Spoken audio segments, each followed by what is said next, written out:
You can see me? Wait, you can actually see me through the screen? Yes, I can see you and I can hear you. Why are you asking like that? Because I've been dead for 2 weeks. I fell from a balcony during an Instagram live, and I need help. I need someone to help me prove it that it wasn't an accident. Start from the beginning. They called themselves the Trinity, three influencers who built brands together, supported each other publicly, and secretly competed for everything. Treasure had 500,000 followers. Her content was authentic, real lifestyle, honest reviews, genuine engagement. Her followers actually cared. Queen had 300,000 followers, most bot. Fake accounts from Bangladesh, bot farms in Indonesia. Her numbers looked impressive, but engagement was terrible. Barty had 250,000 followers, also bot. Millions spent on followers, likes, comments. Her influence was an illusion. Still, on the surface, they were friends. They attended events together, posted cute photos, acted like sisters. But competition was always there, lurking beneath the smiles and filters. Until the email came. It was Tuesday morning when Treasure woke to an email that would change everything and eventually end her life. Subject: Partnership Opportunity, Fenty Beauty Africa. Fenty Beauty was looking for one Nigerian brand ambassador, a 50 million naira annual payment, international trips, product line collaboration, and 3-year contract. This was legitimacy, global recognition, career-defining. Treasure immediately called Queen and Barbie to share the news. "Oh my God, Fenty? That's huge! We should all apply," Treasure said generously. "May the best woman win." "Absolutely," Barbie agreed. "No hard feelings, whoever gets it." But after the call ended, Queen and Barbie sat staring at their phones, feeling something dark growing. They knew they couldn't win. Their analytics were terrible. Their engagement was fake. But Treasure's analytics were gold. Friday, all three submitted applications. 2 weeks later, Treasure received the call. She got it. She screamed, she cried, she posted on Instagram stories, "God is good." Her followers flooded her with congratulations. Queen and Barbie saw the stories. They saw their dreams slipping away. That evening, Treasure called them. "Girls, I got it. I got the Fenty contract." "That's amazing," Queen said, smile not reaching her eyes. "We have to celebrate," Treasure said. "This weekend, my place." "Absolutely," Queen agreed. "We'll bring everything." After the call ended, Queen immediately called Barbie. "We need to talk, in person, now." They met at a quiet bar in Lekki. Both ordered drinks they didn't touch. "I can't do this," Queen said finally. "I can't watch her win while we lose. Do you know how much money I've spent on followers, on engagement, on trying to look successful?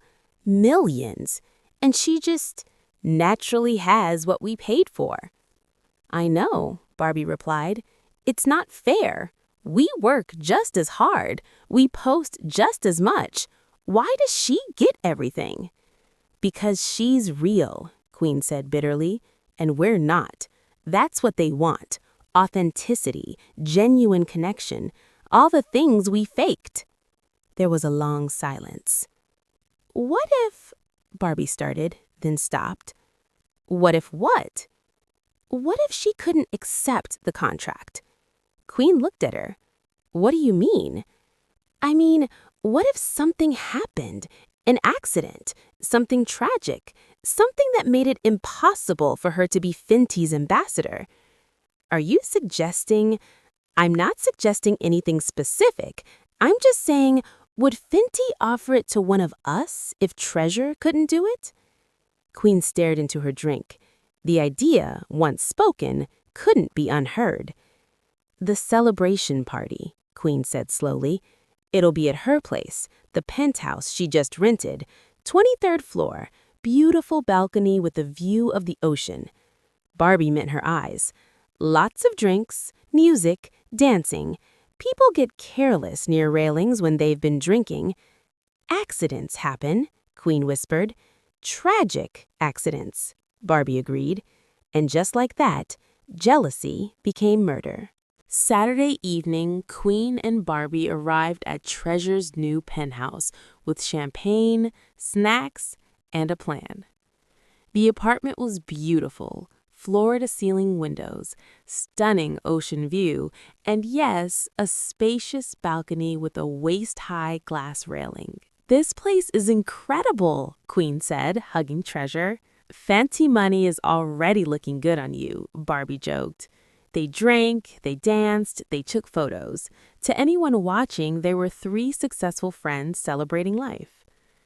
"Let's go live," Treasure suggested. "I want to do the official announcement with you both, my day ones." "Yes," Queen agreed. "Your followers will love that." Treasure set up her phone on a tripod, angled it toward the living room, and hit the Go Live button. Within seconds, thousands of followers joined. "Hey everyone," Treasure beamed at the camera. "I have something amazing to share with you all. These are my girls, Queen and Barbie, and we're celebrating tonight because—" She paused for dramatic effect. "I'm the new Fenty Beauty brand ambassador for Nigeria." The comments exploded. Hearts filled the screen. Congratulations poured in. They celebrated on camera for 20 minutes, dancing, laughing, toasting with champagne. It was perfect content, authentic joy. "Let's go to the balcony," Treasure suggested. "The sunset is gorgeous right now." She grabbed her phone, still live streaming, and they all walked to the balcony. The comments continued. "The view! I love it. Y'all living the life. Legos looking beautiful." Treasure leaned against the railing, phone in hand, talking to her followers about the journey, about staying authentic, about never giving up. Queen and Barbie stood behind her, watching, waiting. Queen caught Barbie's eye. Barbie nodded slightly. It happened so fast that Treasure didn't even have time to scream. Queen and Barbie both moved forward simultaneously. 4 hands pushed hard against Treasure's back. Treasure stumbled forward, hit the railing waist high, and her momentum carried her over. The phone, still streaming, fell with her. The last thing the Instagram Live captured was Treasure's shocked face, the city spinning around her, and the sound of wind rushing past. Then the screen went black. The live ended. 7,000 people watched it happen in real time. The comments section exploded. "OMG, did she just fall? Someone call the police. Is this real? I saw hands push her. Who pushed her? This can't be real." Queen and Barbie ran to the railing and looked down, their faces masks of horror. "Oh my God!" Queen screamed. "Treasure!" "Somebody help!" Barbie shouted. They ran inside, called the police, cried hysterically. When officers arrived, they found 2 devastated friends who'd just witnessed a terrible accident. "She was drinking," Queen said through tears. "She leaned too far over the railing. We tried to grab her, but it happened so fast." "It was an accident," Barbie sobbed. "A horrible accident." The Instagram Live was already down. Instagram's AI had automatically removed it for violent content within seconds of detecting the fall. Treasure's phone was destroyed on impact. No evidence remained. The police ruled it accidental death, intoxication combined with leaning too far over a railing. Tragic, but not criminal. 3 days later, Treasure was buried. Thousands of followers attended the funeral virtually. #RIP Treasure trended for 2 days. Queen and Barbie posted heartbroken tributes, photos of the 3 of them together, captions about cherishing every moment. Their follower counts increased dramatically. Tragedy brings attention. 2 weeks after Treasure's death, Fenty Beauty reached out to Queen with a revised offer. Not the full ambassador role, they decided to go in a different direction, but a smaller campaign contract worth 5 million naira. Queen accepted immediately. Life moved on. But Treasure hadn't moved on. She couldn't. Her soul stood at the gates of heaven, furious and heartbroken. An angel appeared before her. "I was murdered," Treasure said immediately. "My friends pushed me off that balcony. I need justice." "You cannot have revenge," the angel said gently. "Only justice." "What's the difference?" "Justice requires truth, confession. You have 5 weeks to return to Earth and make them confess with their own mouths. If you succeed, you can rest. If you fail, the gates will close." 5 weeks? That's not enough. It's what you have. Time moves differently for the dead. 5 weeks is generous. Treasure didn't hesitate. "I accept." That night, Treasure appeared in Queen's dream. Queen was sleeping peacefully when suddenly she was standing on that balcony again. The sunset, the ocean, the railing, and Treasure was there, whole and alive, standing exactly where she'd been standing before she fell. "Why did you push me?" Treasure asked quietly. Queen tried to speak but couldn't. "Confess. Tell the truth about what you did." Queen woke up gasping, her heart pounding. "Just a nightmare," she told herself. "Just guilt. Just my conscience." The same night, Treasure appeared in Barbie's dream. Same balcony, same question. "Why did you push me?" "I'm sorry," Barbie whispered in her sleep. "I'm so sorry." "Then confess." Barbie woke up in tears. For 2 weeks straight, Treasure appeared in their dreams every single night, sometimes separately, sometimes together, always on that balcony, always asking the same question. "Why did you push me? Confess." Queen and Barbie became exhausted. Dark circles appeared under their eyes. They couldn't focus. They jumped at shadows. "Are you seeing her too?" Queen finally asked Barbie during a coffee meetup. "Every night," Barbie admitted, "in every dream." "This is insane. Dead people don't come back." "Then why are we both seeing her?" They decided to seek help. They visited an expensive spiritualist in Ikeja who claimed to protect celebrities from spiritual attacks. The spiritualist gave them each a digital amulet, an app they had to install on their phones that supposedly created a spiritual firewall. "Keep this app running always," the spiritualist instructed. "It will block any spiritual attacks, including those that come through dreams or digital connections." That night, they installed the apps and went to sleep. Treasure appeared in their dreams, but something was different. She couldn't reach them. An invisible barrier stood between them. She screamed, but they couldn't hear her. She reached out, but couldn't touch them. They slept peacefully for the first time in 2 weeks. 3 weeks passed. Treasure tried everything. She followed them everywhere. She stood beside them during the day. She tried to enter their dreams at night. Nothing worked. The app blocked her completely. With 1 week left before her time expired, Treasure was desperate. Then she noticed something. Her Instagram account was still active. Her family hadn't deleted it. People still commented on her posts, sharing memories and condolences. And someone new had started commenting frequently. Someone named @TechTruthNG. He left thoughtful comments about missing authentic content, about how Treasure was the last real influencer, about how her death was suspicious. Treasure focused all her energy on that account. She tried to reach through the screen, and suddenly she was looking at a young man sitting at a computer scrolling through her Instagram page. "Can you hear me?" she whispered. The young man looked up, startled. "Who said that?" "Can you hear me? Can you see me?" He looked directly at where she was standing inside his computer screen. Yes, I can see you in the screen. How are you?" "My name is Treasure. I'm the girl who fell from the balcony 2 weeks ago, and I need your help." His name was Kunle. He was a tech investigator who specialized in recovering deleted social media content, tracking cybercrime and digital forensics. He'd been following Treasure's case because something about it felt wrong. 7,000 people watched you fall on Instagram Live, Kunle told her, but Instagram deleted the video immediately. Their AI removed it for violent content. I've been trying to recover it. "Can you?" Treasure asked desperately. Maybe. Instagram keeps deleted content on their servers for 90 days before permanent deletion, but I'd need special access to recover it. There were hands in that video, right before I fell. Queen and Barbie both pushed me. 7,000 people saw it happen, but the video is gone. That video is the only proof. If I can recover it, will you be able to rest? If they confess or the truth comes out, yes. I have 1 week left. After that, I'll be trapped here forever.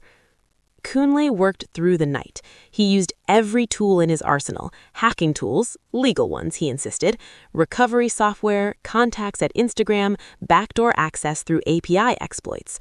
Finally, at 4 a.m., he succeeded. I have it, he said. The last 2 minutes of your Instagram live, before the AI took it down. He played it for Treasure. There she was, standing on the balcony, smiling at the camera, talking to her followers, the comments scrolling past, the sunset behind her. Then, at 1:47, there, 4 hands, 2 sets of hands pushing her from behind, quick but unmistakable. Queen's hands on her left shoulder, Barbie's hands on her right shoulder, both pushing hard. There, Treasure said, her voice breaking. There's the proof. Kunle nodded slowly. This video shows clear intentional pushing. This isn't an accident. This is murder. Will the police reopen the case? Not just with this video. I need more. He continued investigating.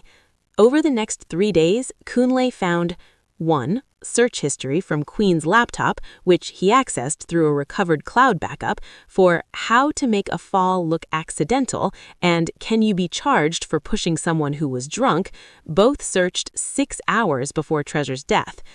2. WhatsApp messages between Queen and Barbie, recovered from a deleted backup, discussing doing it during the celebration and the balcony is perfect. 3. Instagram analytics showing Queen and Barbie both had massive fake follower purchases. He traced the transactions. 4. Evidence that Fenty Beauty had rejected both Queen and Barbie's applications before selecting Treasure. He got a friend at Fenty to confirm. Kunle compiled everything into a detailed video. He narrated the evidence like a documentary. He showed the recovered Instagram live. He showed the search histories. He showed the messages. He laid out the entire case. He titled it, The Social Media Murder, How 2 Influencers Killed Their Friend for a Brand Deal. He posted it on YouTube at exactly midnight on Saturday. By Sunday morning, it had 10 million views. By Sunday afternoon, it was trending #1 in Nigeria, #3 worldwide. By Sunday evening, Queen and Barbie were both arrested. The case became the biggest social media story of the year. Traditional media picked it up, international outlets covered it, true crime podcasts analyzed it, internet detectives dissected every detail. During interrogation, faced with overwhelming evidence, the recovered video, their own search histories, their own messages, their fake follower purchases, their motive, both Queen and Barbie confessed. We were jealous, Queen admitted, crying. We'd spent everything trying to look successful, and Treasure just naturally had what we paid for. When she got the Fenty deal, we couldn't take it anymore. We didn't plan it for long, just a few days. The balcony was right there, the live was happening. We thought it would look like an accident. We didn't think about her family, her followers who loved her, her dreams, her life. We only thought about what we wanted and couldn't have. They were both charged with first-degree murder, sentenced to 25 years each. Treasure felt it the moment they confessed. Peace. The weight lifted. She looked at Kunle through his computer screen. "Thank you," she whispered. "Thank you for giving me justice." Then she disappeared. Kunle's video continued to spread. His YouTube channel went from 50,000 subscribers to 5 million in 2 weeks. But he didn't capitalize on it for profit. Instead, he used the platform to expose fraud in the influencer industry. He created a series showing how to spot fake followers, fake engagement, fake influence. He helped brands identify authentic influencers. He became a watchdog for truth in an industry built on illusions. Treasure's family received an outpouring of support. Over 20 million naira was raised through crowdfunding to help them. They used the money to start a foundation called Authentic Influence, providing grants to young content creators who prioritized genuine connection over fake metrics. Fenty Beauty issued a statement condemning Queen and Barbie's actions and donating 10 million naira to Treasure's foundation.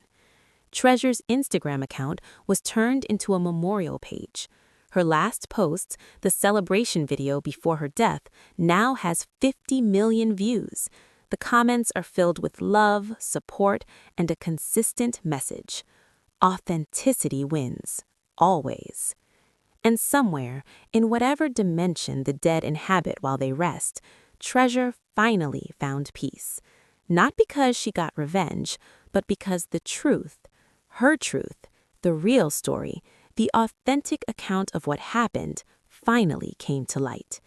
Just like her life, her justice was real. Thank you so much for watching. If this video touched you in any way, please like and subscribe. Your support means everything and helps us keep bringing these powerful stories to life.